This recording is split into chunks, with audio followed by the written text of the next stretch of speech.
Hello again. For this video, I want to talk about the essay Sexism in English. This is kind of the last essay that I think really relates to our narrative essay. If you look back at the assignment sheet for the narrative essay, I gave those like 4 suggested topics. One of them was unfair treatment, which I think was kind of what we did with the first Sean Young essay, Should Writers Use Their Own English. One of them was language and culture, which we talked about with the Mother Tongue by Amy Tan essay. And then we had Talking Back, which was obviously the Talking Back essay. And this one, Sexism in English, I think goes with the last topic that I gave you to choose from, which was word choice. So a couple of things before we get started with this one. A couple of words that I think can help us kind of understand what's going on with word choice and this topic for our narrative essay and also for what's happening in this essay that we read. 2 words. So one of them is denotation, and the other one is connotation. Maybe you've heard these before, maybe not. But denotation is like the literal definition of a word. Like if you look it up in the dictionary, what's it going to say? And connotation is like the associations that we have with a word. Like is it a positive association or a negative association?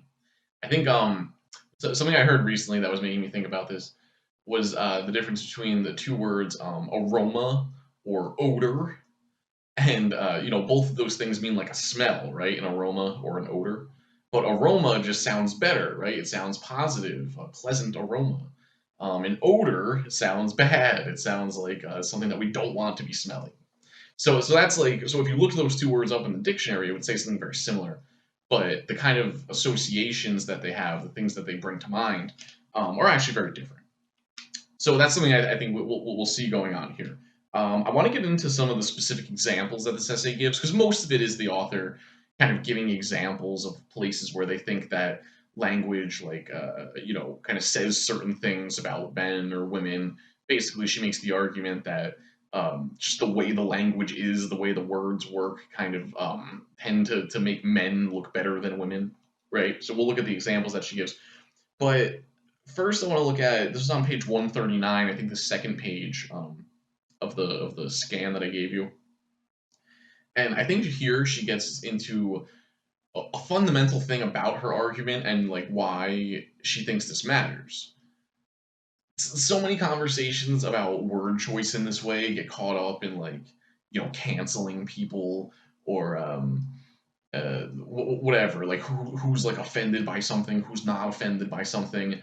And I think those arguments can, like most internet arguments, can get pretty annoying and pretty stupid, honestly, when you follow them through. So I just wanted to pay some attention to what she says here as like the reason that she thinks this matters. So again, this is on page 139. She says, the first thing I learned was that I couldn't study language without getting involved in social issues. Language and society are as intertwined as a chicken and an egg.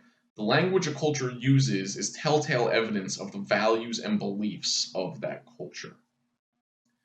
So I think that is kind of her argument for why this matters. That the language that is used says something about the values and beliefs that we have, kind of as a culture. Like she talks about how, and she gives a lot of examples too, that there's a lot of like old time words that we don't use anymore because they kind of don't sync up with the kind of beliefs and values that we have now. We'll look at some of the examples. But again, so she's not talking about who's offended by what, who needs to be canceled or something. She's just saying, well, the words that are used say something about what your values are, right? Okay, so let's get into some of the examples that we get here. Okay, so one of them I thought was interesting was names. So she looks at how specifically women's names, and she says, I forget. Oh yeah, this is on page 143. She says, in our culture, girls often have names taken from small, aesthetically pleasing items. For example, Ruby, Jewel, and Pearl. Or Esther and Stella both mean star. So what she's saying there is, that the names, again, small, aesthetically pleasing items, like what is that supposed to say to us if it's only women that are named after these kinds of things, It goes back to, I think, what she has as kind of the heading for her title, which she puts, women are sexy, men are successful. So basically by having it be like exclusively women's names that are these small, beautiful items or whatever, like she says, like Ruby, Jewel, something like that. Like the fact that those are girls' names basically sends the message, or like shows that the thing that we believe is that, yeah, women are like supposed to be judged by the way that they look more than something else, you know. She talks about how men's names are a lot of them are based on like strength, and like just Neil means champion, Raymond means wise protector. So it's just kind of comparing like what's going on with names there. Is It's just one example of how this happens. She also talks about how uh, um, like there's there's all these like inventions that we like end up naming after men, and like part of that is like the history of like, you know, who inventors were and who was allowed to like, you know, go to college or something, or get an education to become an inventor. um but she says that like all the ones that are named after women are ones that have to do with like clothing or something like that. So again, this idea that there's something about women that are supposed to be connected to like physical appearance, or something like that. Another one, she doesn't really get into this one here, but another one that I was thinking of, is like if you're thinking of like name calling, or like bad words, or like names that we would call people to make fun of them. It just seems to me like there's way more of them that are supposed to be like for women than there are for men. You know, I'm sure you can think back to your high school days to know like some of the words that I'm talking about. Um, you know, but just to give one example, and you know, I don't want to say too many of these bad words, especially on a YouTube video. Who knows what could happen? But just to give one example of this, like the word like whore, right? Something that gets used against women. And then something I remember hearing is that they would call someone like a man whore. And it's like, oh, so we're saying like a whore has to be a woman. So now by saying like man whore, we're making it about men. So like I think if you went through and listed like the names that people call each other, I think you would find that there's just way more of them for women than there are for men. I think that just shows like another thing about. I think another one of her headings. Yeah, she says women are connected with negative connotations, men with positive connotations. I think that's something that can kind of fit in there. Um, Another example that she gives that I think is a good one. She talks about the difference between witch and wizard. And this is another thing where if we looked at the denotation, if we looked up these words in the dictionary, a witch would be, you know, a woman with magical powers. A wizard would be a man with magical powers.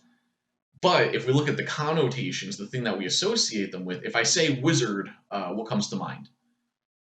Probably long white hair, long beard, magic wand, some kind of weird hat.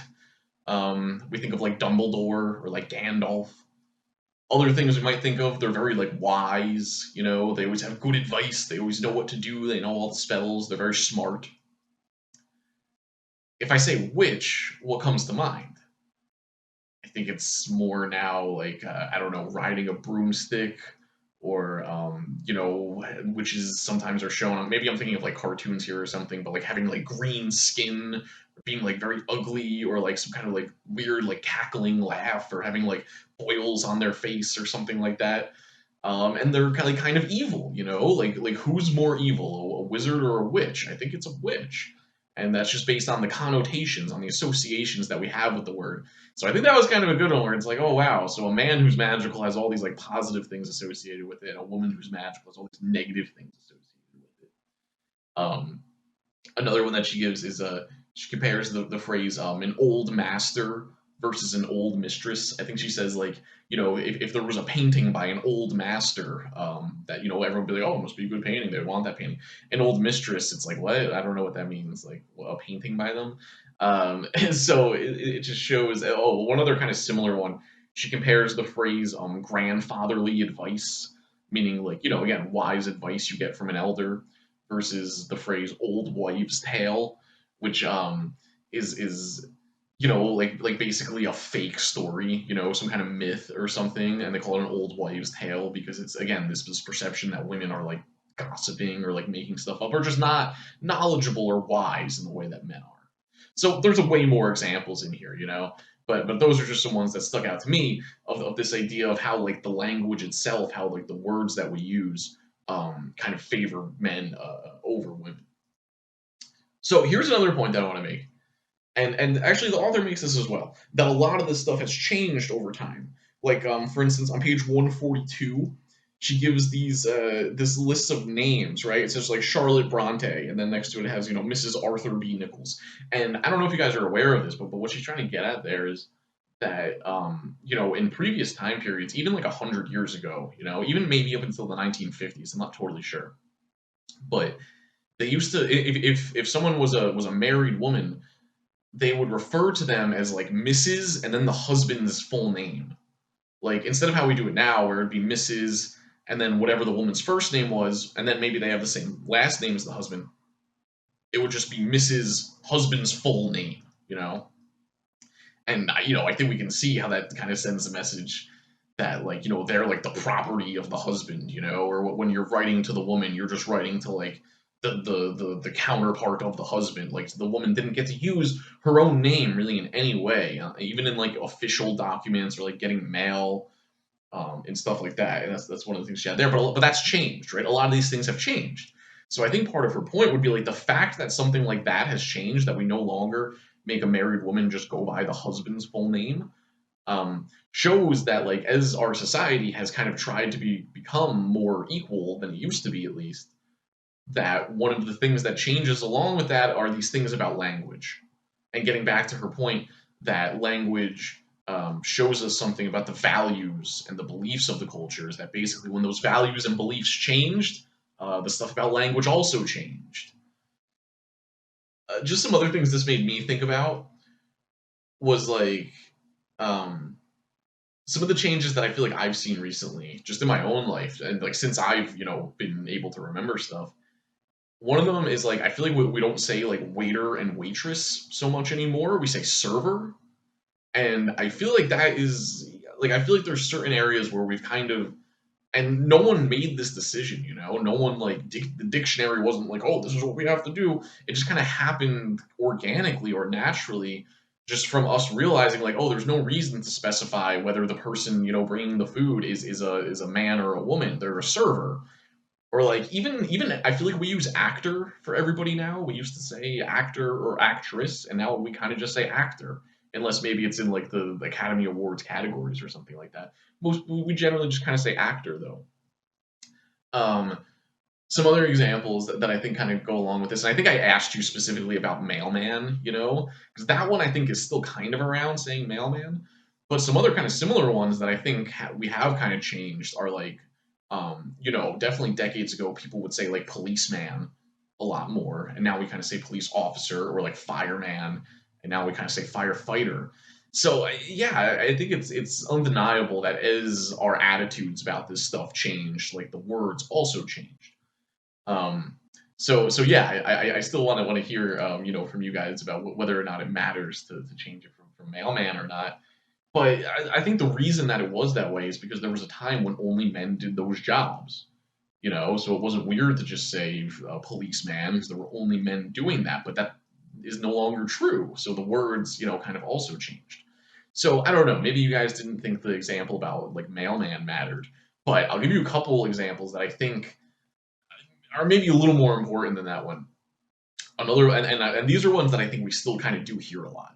One of them is a businessman. I think that's definitely one that we still hear, and I think that one is kind of more important because we know, business people like make a lot of money, like have a lot of power sometimes, depending on what kind of business that you're in. So the fact that we still kind of will use businessman in that way, kind of I think shows us something. Another one that I see a lot is like congressman, or congresswoman, instead of like having some kind of like a gender neutral sort of thing. And it's like, oh yeah, like congressmen, like those are literally the people governing the country, like those are the people making the laws and stuff. So I feel like some of these places where it's like more powerful stuff or like higher things that are like positions that are higher up in society, we kind of have still like held on to the gender kind of aspect to it. Um, but yeah, so in terms of the narrative essay, right? The way I could see this happening as a topic is if you like encountered something like this. And it doesn't have to be something that someone said to you, it could just be something that you overheard. So I'll give just a quick example of, something that I might write about if I was doing this assignment. This is unfortunately it's a sports example. Too many of my examples are sports examples. Um, But I don't know if you guys remember this. It was years ago. It was when LeBron James was originally going to the Heat, which now seems like a really long time ago. And everyone thought that he was going to go to the Knicks, you know. And there was this thing where he had a meeting with the guy who was running the Knicks, this guy Phil Jackson. He was running the Knicks at this time, and he had a meeting with like LeBron James and like his business partners and his agent and his manager and whoever. And there was a quote from this guy after the meeting where he referred to them as like LeBron James and his posse. And LeBron like got mad about it, you know. He like tweeted about it, or I don't even know if it was Twitter, man. It was a long time ago. But he like said something on social media about it being like, oh, like this is messed up. Like you shouldn't call them that. And I don't know. Maybe I just ask you guys, like, why might he have gotten mad that he called it, you know, LeBron and his posse?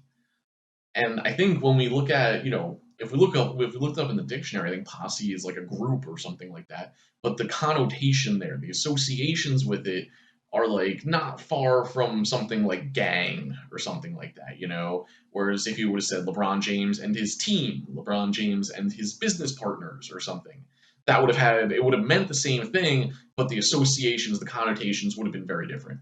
So if I was going to use this for my narrative essay, I could like tell a story where you know, it starts out I'm like coming home from work or school or something, and I'm like tired, and I you know sit in my room and I turn Sports Center on, and then maybe I give like the dialogue of like whatever the guy in Sports Center is saying, and then you know this thing you know he says oh Phil Jackson you know his comment posse whatever, and then I could have like in my own head I could be like oh and now I kind of realized like whatever how like the word choice could like affect something right.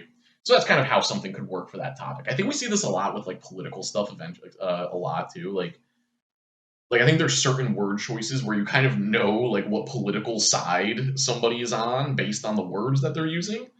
Just to give one example, if someone says, if someone uses a term like illegal alien, you know, to talk about like immigrants or something, it's like, oh, I know where you stand on this issue. You know, it's like word choice that the associations with that word choice like tell you more. You know, that there's something more going on there. Like somebody could say undocumented immigrant, and that's just like, oh, you're an immigrant, maybe you don't have the papers, whatever. If someone says illegal alien to talk about the same thing, it's like, oh, that's much more harsh, right? An alien, like not even from this planet, breaking the law, it's illegal. So I think you just see like how the word choice that you use kind of sends like these larger messages, right? So any story you have like that could be a topic for this essay. All right, but that's you know what we had going on with this essay, and I think that's all for now. See you later.